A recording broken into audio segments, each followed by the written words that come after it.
All right. Welcome, everybody, to another episode of our Divine Farmer Health podcast. This is Jimmy, the Acu Sensei, and we've got Chris McKee, nutritionist. So, Chris, what are you going to talk about today? Okay, we're going to review a little bit about what we've talked about the last couple of weeks, which is mitochondria, your battery of your body, your energy factory.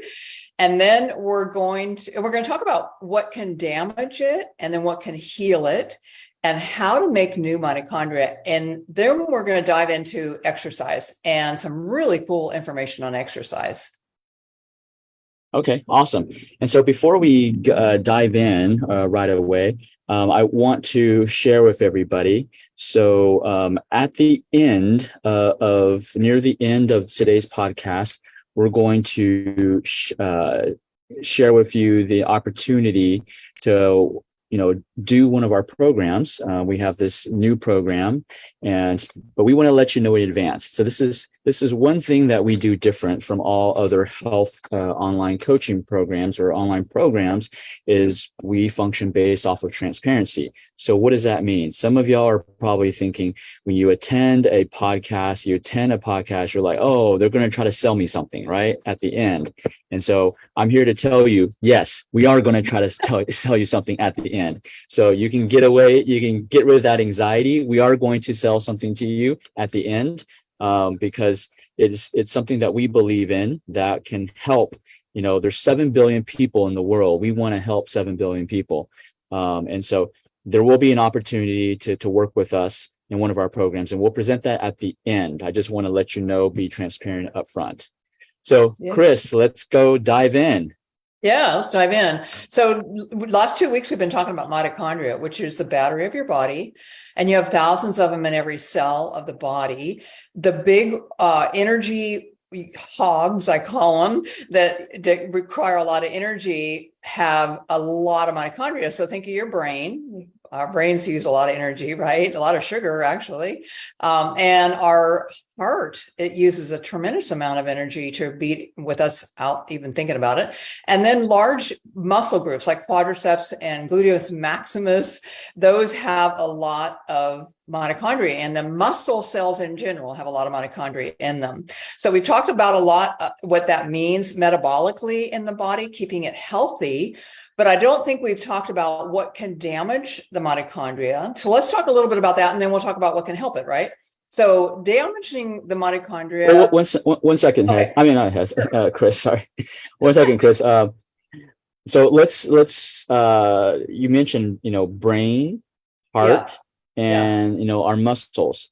So for those of y'all, who are thinking, oh, what does the mitochondria or metabolism have to do with any of these things, right? So it affects your brain, it affects your heart. And so some symptoms that you could be experiencing, like brain fog or memory, right? Those, if your mitochondria is not functioning properly, or your metabolism are just enzymatic cellular reactions in every single cell in our body. So if that's not functioning correctly, you're going to see that brain fog. You're going to see that short-term memory loss. You're going to see that confusion, like just or maybe even, I would say, feeling of heaviness, maybe some depression, maybe some anxiety, right? So that is for the brain. Now for the heart, you could have the low cardiovascular function, right? The lack of ability of your heart to effectively pump, because your heart is the only pump in your body. So if your heart is not functioning at optimal capacity, then the circulation in your body is going to be affected. Now that creates a cascade of problems. Because think about it, if your circulation is not good, what else goes wrong? The last one, the big muscle groups, right? Yeah. So those are not functioning, you're not moving. And here's a big thing. For those of y'all who are in chronic pain, you may be thinking, what does my metabolism have to do with my pain? Well, if your muscles are not functioning, they're not firing, right? Your muscles help move your body. They help support your structure. They help prevent pain. So if your muscles aren't functioning correctly, it could cause a lot of pain. And what is the root cause? It could be your mitochondria or your metabolism. So I just want to give people, so that it relates close to them, like, how does that relate to me? Yeah, that's really good. And that's huge. So basically, we just mentioned a few, right? Yeah. It has to do with everything because it's energy production, and without energy production, you're not here, right? You're transitioning to the other side. So we need energy, and what the things that we live in, the environments that we live in, can really impact our mitochondria, and that is something that I don't think most people think about. And when I say environment, I'm talking about cellular environment, what your cells are floating in and exposed to, comes in through our mouth, it comes in through our skin, it comes in through our lungs. And so the things that can impact mitochondria in a negative way are obviously junk food. Bad oils, I would say, would be at the top of this list, right? The fried food oils are extremely damaging to your cell, can really impact your mitochondria.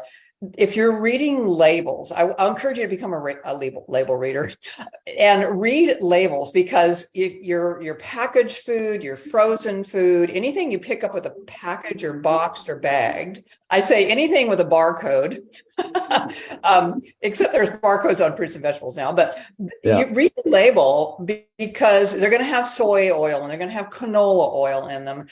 Some things still have the partially hydrogenated oil, very damaging to the cell. So oils are a great place to start if you're new to this whole world of eating healthy.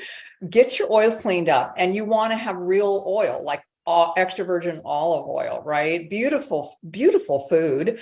I love coconut oil to cook with, especially for high heat. I'll stir fry with coconut oil. I like avocado oil too, for not quite as high of a heat. Avocado oil comes from a seed. It's not a grain. We eat grass-fed butter, real stuff. Comes from a grass-fed cow that's a happy cow. And so those are our primary oils that we use. And so you can really clean up your diet at home by getting the bad oils out. Chuck the canola oil, chuck the corn oil. The canola oil, that's not a healthy oil. Even they've told us it's healthy, it's not. So get your oils cleaned up. That's a really big one. And the other one is sugar. Sugar can really damage your mitochondria. If you flood that cell with sugar, then your cell's overwhelmed. And yes, the mitochondria uses sugar to make energy. It does. But when you fill that cell full of too much sugar, we get what's called insulin resistance. And that means that cell's going, I've changed the lock. You can't come in. The insulin tries to carry the sugar into the cell so we can burn it off. We get so full of sugar, the insulin comes along and tries to use its key, and no longer does that lock doesn't work, because the cells change the lock. It says, I can't take anymore. So now we have a lot of floating sugar, right? A lot of floating blood sugars start coming up. Lots of inflammation is happening. When that cell is full of sugar, lots of inflammation is happening, and that damages that mitochondria. And then all these symptoms you're talking about, Jimmy, the pain symptoms, right? The brain is an organ just like your heart. And so when you have a lot of inflammation, if you have an inflammation in a joint, you could have inflammation in your brain. That may be why you're foggy thinking, or maybe why you have anxiety or depression, maybe why you're not sleeping well, because it is inflamed. I call it's a brain on fire, because it's just loaded with inflammation, and sugar will do that. So those are two big ones that can impact it food-wise. Also, I would say coming from the food would be pesticides and herbicides. So we know these can be very damaging because they're very toxic to the body. And so cleaning up your food with organic as best you can. One of the websites that I always send my clients to is called the Environmental Working Group website. So it's ewg.org. Go download their Dirty Dozen and their Clean 15. So their Dirty Dozen is the most heavily sprayed fruits and vegetables. And every year they do this, they go out and test. And then the Clean 15 are the ones that have the least pesticides. So that way you don't have to buy like avocados organically. So you can use that and to help with the budget when buying organic. But the heavily sprayed ones, you definitely want to use organically. Try to lower your toxic load on your body, because everything that comes in through the mouth, through the skin, through the lungs, goes into a cell. And then metabolically, your body has to do something with it. It has, the liver does a lot there and the kidneys do a lot there, but we have to detoxify this stuff.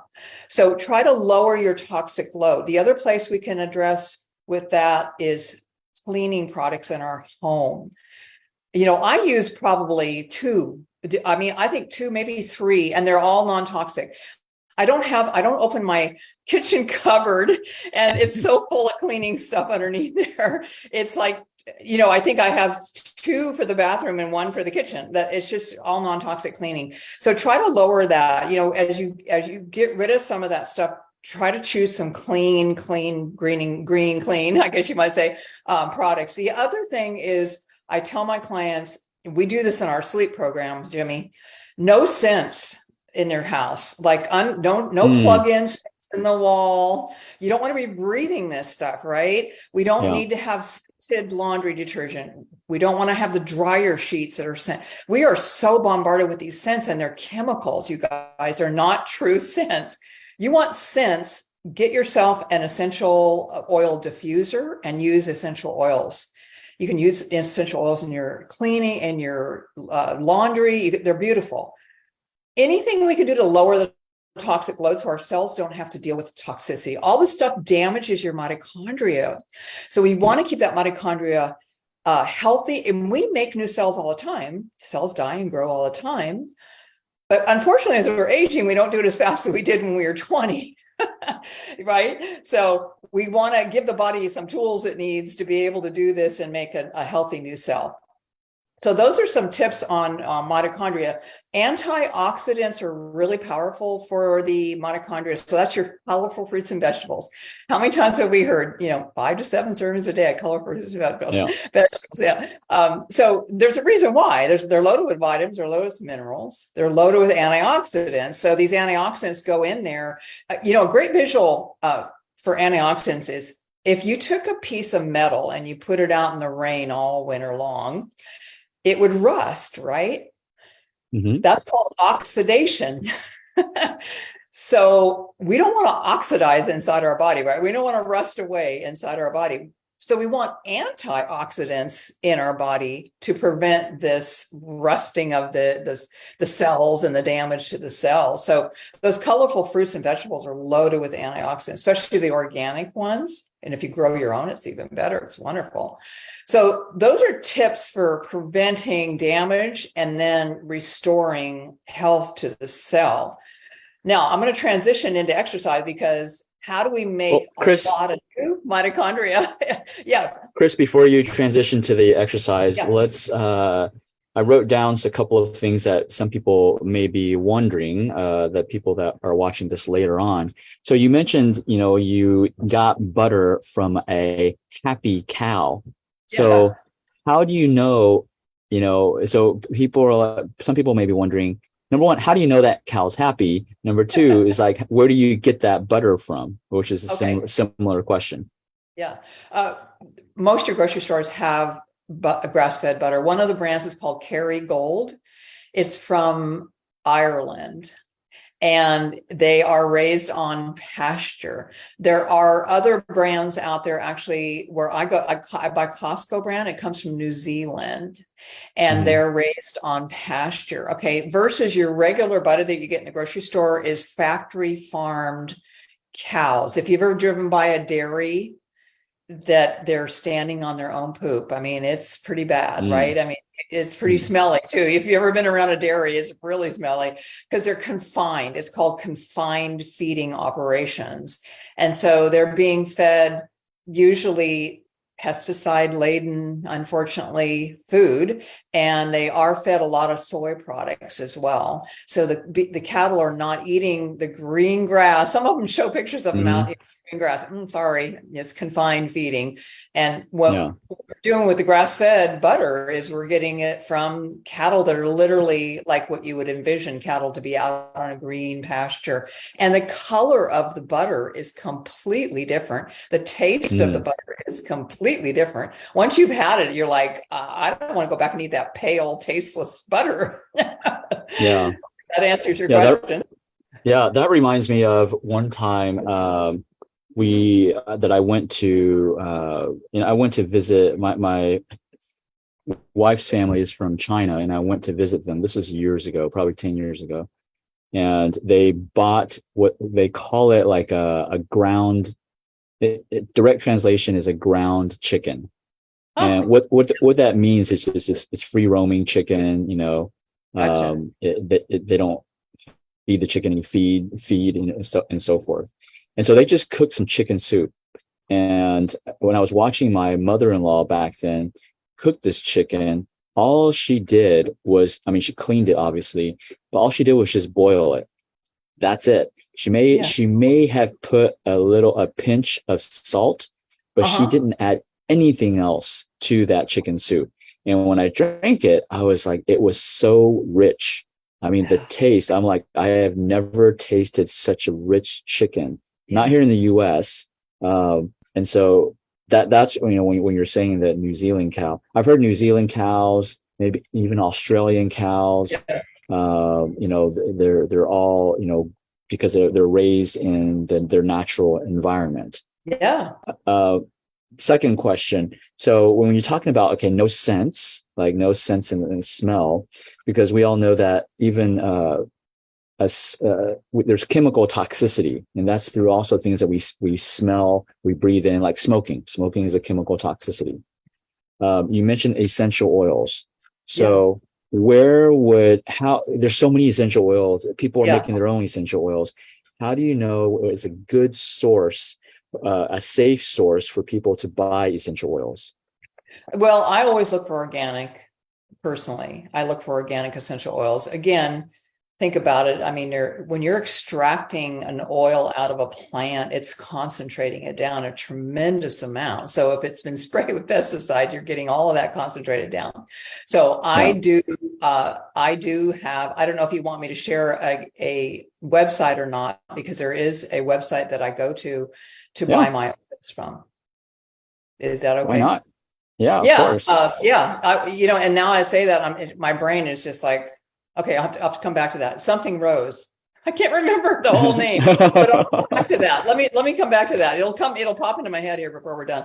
But yes, there is a website that I use that I bet I get my oils from, and they have a lot of organics on there, and they're fairly reasonably priced. They're not really, obviously, if they're really inexpensive, you got to be suspicious.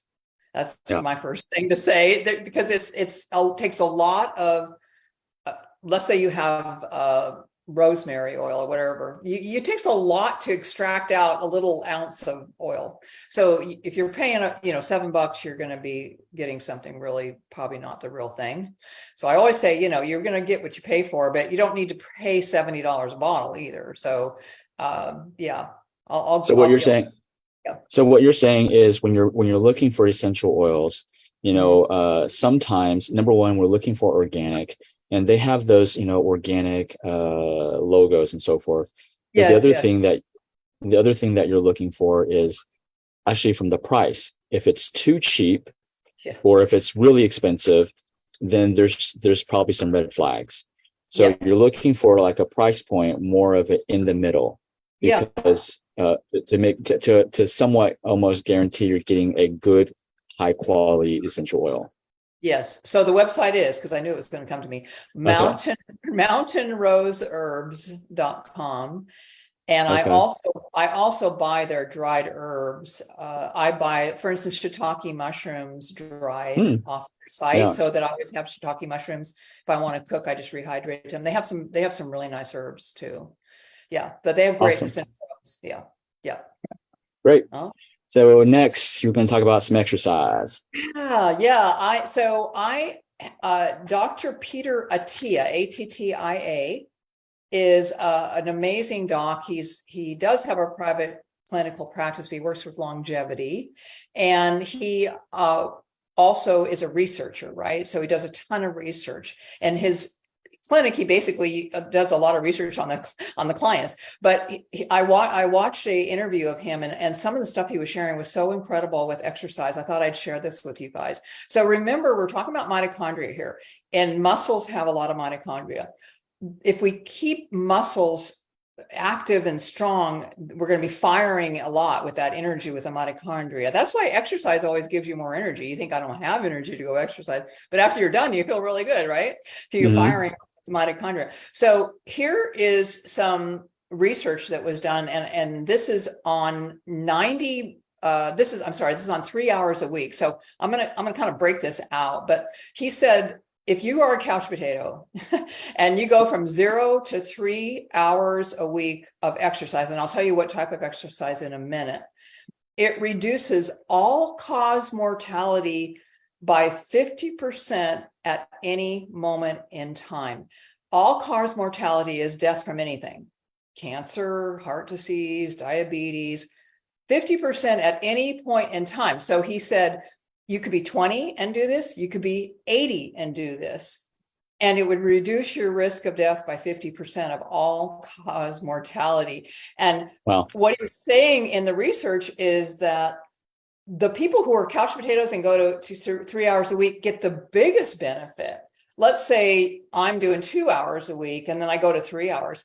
I'm going to bump up my benefit, but it's not going to be anywhere near the huge benefit from somebody going from 0 to 3. Now, obviously, going from 0 to 3 hours a week, you might say, where am I going to fit that into my schedule? So start with an hour a week, 2 30-minute walks a week. And the exercise that was in the study was what we call intermediate exercise. What's that mean? So what it means is perceived exertion of this. Let's say you're out walking with a friend, right? You're walking along and you're breathing pretty good, and hi, Jimmy, isn't this great that we're out today and we're exercising? You can talk, right? But you're kind of like, okay, struggling a little. Yeah. But if you get to the point where, sorry, can't talk, Jimmy, that's too much. Okay. That's the high end. But the mid-range, the perceived exertion in the mid-range is where you get these benefits right here. Okay. If you have been a couch potato, walking is going to get you there.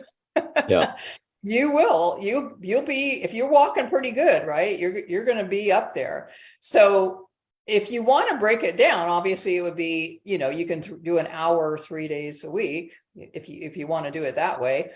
If you want to start off though with just 30 minutes, you could do 2 30 minutes. The next week you could do 3 30-minute days, right? You could go up to 4 45-minute days and you get your 3 hours in. So don't feel like you have to start at 3 hours. It's better to start with something and build on it. But I thought those statistics were unbelievable. So here's another one. It's the grip strength. So have you ever heard of that? The grip strength. So the difference in the bottom percentile versus the top percentile, somebody who can grip really good, right? And they did this with elderly. So the comparison between the bottom and the top is a 70% decrease in cognitive decline, not just Alzheimer's, but all cognitive decline. That again just blew me away, and I'm like, okay, I mean, this is using a muscle. Yeah. So they've done, and I've even read this in other places too. They've done studies on people in assisted care homes when they start exercising, even if they're in a wheelchair. They start doing a little bit of weight, how they've seen them throwing the ball, and doing things like that. They see a tremendous benefit in their cognitive function goes up. So again, the brain uses a tremendous amount of energy, and there's a lot of mitochondria in the brain. So exercise is a phenomenal way to increase your longevity. That's the bottom line here. So move your body. If you haven't been doing any, you're going to get even more benefit by starting to do something. If you've been doing something, let's challenge you to up it, right? I do 5 days a week of exercise, but I've been doing it for a long time. So let's see, let's start with 2, maybe go to 3 and see how you do, because the benefits are fantastic. So in that, in that research for the grip strength, did they give you did they show any ranges, like from what age They expect, you to have a grip strength of what, a certain squeeze strength of, because we measure grip strength in our clinic. Yeah. Not everybody, but is there in that research that you were stating, do they know a range of like, what's the grip strength number? No, they didn't give the grip strength number. No, they didn't Okay. give a number. Yeah. I bet I can find it though. His website is a plethora of great information. If anybody wants to go to his web, it's Dr. Attia, DRATTIA.com. He had some other exercises on there that he's written a book, and then he said it was too hard to explain in the book how to do them. So he put them on his website. And one of them is stepping up on a step stool. Yeah. They're called step-ups, right? He showed, and there's another thing he talked about, this, he believes that step up is one of probably the most powerful exercises that as you age you can do, because he said, what is it that usually is one of the big common causes of death is falling. Yep. And you hip, you end up in the hospital, and your rate of mortality is pretty high. So he said learning how to step up and step down off of the stool, because he said it's not stepping up on a curb, usually it's stepping down on a curb. Yes. So the step up is, he's got an example of a stool and he shows how to do it correctly. And so there's some great stuff on his website at DrAttia.com, and videos and all kinds of different stuff on his website. And he may have some of that research on there. I didn't cruise around and look at that. I just was looking at the videos of the exercise. Great. Yeah, I think that would be really good to know. Because if everybody can go onto Google, everybody can Google all this stuff, and everybody will say similar things, if not the same thing. So if they're, having I have a biochemistry mind, it's like if there was, specific data or specific numbers, so you can have, and the numbers are for specific targets, right? So instead of tell someone, let's improve your grip strength, let's get more exercise. Okay, how much and what time frame? Right? What grip strength should I be getting? Should I be targeting for my age, for my condition, and so forth? Right? I think if you can find that data, I think we can share that next time in the next week. Yeah, I will. I'll look for it. I think I'm just going to buy his book, because his book sounds like it'd be really good. He's got a lot of this stuff in there. And these are actionable items. These are actionable things that we can do. And that's what I love, is sometimes I think just having that mindset of, okay, all-cause mortality decreases by 50%. If I get out and move my body for 3 hours a week, well, heck, what pill can you take that's going to do that, right? Exactly. Yeah. Awesome. So we're at the end of our 30 minutes. And so I wanted to close with, like I said in the beginning, we're here to present you an opportunity. We're here to just sell you a program. We're transparent. We're not going to hide things from you. And so one of the things, a program that Chris and I have been working on, is something, it's called the Metabolic Turnaround. It's a 10-day health journey. And the program actually starts next Monday. So June the 26th. So it starts next Monday, June the 26th. The program is a 10-day program, and you may think, like I mentioned earlier, you may think metabolism. Okay, I don't need to lose weight. Okay, I don't. My metabolism is fine, or maybe I need to gain weight. Okay, so that's great. If you don't need to lose weight, the metabolic turnaround is not about losing weight. It's about turning around your metabolism. And we just stated in the very beginning of this podcast, when you improve your metabolism, it can improve whether you're having, cognitive issues, because metabolism is crucial for it occurs in every single cell in your body. It generates energy. Doesn't your brain need energy? Doesn't your heart need energy? Doesn't your muscles need energy? Doesn't your other organs need energy? So this program is about turning your metabolism around so that whatever you're suffering with, right, it can start helping. Now, is it going to cure your disorders? No, it's not.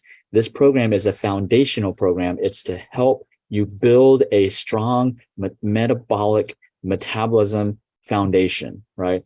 So our program is normally $47, but we're running a promotion that ends on June the 26th. It's for $7. We're going to put the link below, and you need to sign up ASAP. Don't be left out. So sign up ASAP. We'll put the link below. And yeah, any last words, Chris? Yeah, I might mention that this is in a portal. So they'll get access to a portal. If this timing isn't good, like you can't start, like I can't start next Monday, I'm going on vacation. You can go ahead and sign up, and then you can access it when you come back from vacation. So you'll have access till, I think it's the end of July, right? So we're going to go ahead and leave it open for you to come in and do it maybe 2 weeks from now if you need to. But you want to get this price is what you want to get. So you just go ahead and get signed up, and you can have access to it. Yeah. Awesome. All right, guys. Thank you for everybody for joining. We will be back next week, same time, same day, and just, and hopefully we'll have some more research and just continue this conversation. All right, guys. Everybody enjoy your day. Yeah. Bye. Bye-bye.